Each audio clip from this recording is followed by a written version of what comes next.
এই মুহূর্তে ভারতের সাথে বাংলাদেশ, পাকিস্তান, চীন অর্থাৎ ভারতের যতগুলো প্রতিবেশী রাষ্ট্র রয়েছে সবকটি রাষ্ট্রের সাথেই এখন ভারতের যে সম্পর্ক বিচ্ছিন্ন হতে চলছে।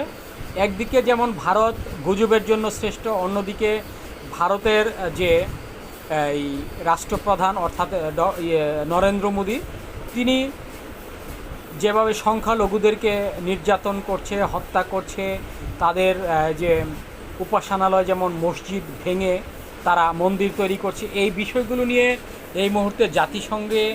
জাতিসংঘ থেকে শুরু করে সারা পৃথিবীতেই একটা নিন্দার ঝড় উঠেছে যে ভারত